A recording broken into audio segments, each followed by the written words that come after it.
அனைவருக்கும் வணக்கம். ஓம் சக்தியே ஆதிபராசக்தியே, ஓம் சக்தியே மருவூர் அரசியே, உங்கள் லட்சரபாகலட்சுமி அம்மா வந்திருக்கேன். என்ன பதிவுக்கு வந்திருக்கிறேன்னா, ரொம்ப நாள் பேசாமல் இருக்கிறீங்களாம்மா, பேசுங்கம்மான்னு சொல்லியிருக்கிறீங்க நிறைய பேரும். நான் பேசுகிறத கேட்குறதுக்கு நிறைய பேர் கேட்டு மன மகிழ்ச்சியும் ஒரு மனதால புத்துணர்ச்சியும் மாற்றங்களும் நிறைய நடக்குதுன்னு மக்களே நீங்களே எனக்கு ஃபோன் பண்ணி சொல்லியிருக்கீங்க. எனக்கு ரொம்ப சந்தோஷமா இருக்குது. என் பேசுறத கேட்கறதுக்கேமோ என் மக்கள் நீங்க காத்திருக்கிறீங்க, என் உறவுகள் காத்திருக்கிறீங்க, என் பிள்ளைங்க நீங்க காத்திருக்கிறீங்க. எனக்கு ரொம்ப சந்தோஷமா இருக்குது. இப்ப என்னன்னு கேட்டீங்கன்னா, அமாவாசை வருது. ஒவ்வொரு அமாவாசையிலையும் நம்ம சிறப்பு யாகம் ஒவ்வொரு தெய்வத்துக்கு பண்ணிட்டு இருந்தோம். போன வட்டம் மகாலட்சுமி யாகம் பண்ணோம்.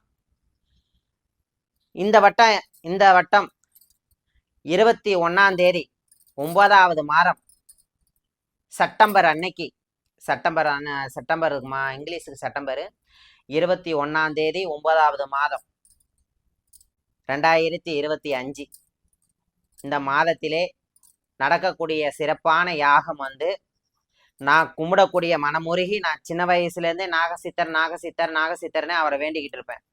நாகசித்தர் மூலியமா செங்கல்பட்டு மலாய் நத்தத்திலே என்னுடைய அம்மா இருக்கிறாங்க, நாகாத்தம்மா இருக்கிறாங்க. அவங்கள நினைச்சும் என்னுடைய நாகசித்தரை நினைச்சும் அந்த நாகாத்தம்மாலையும் நாகசித்தரை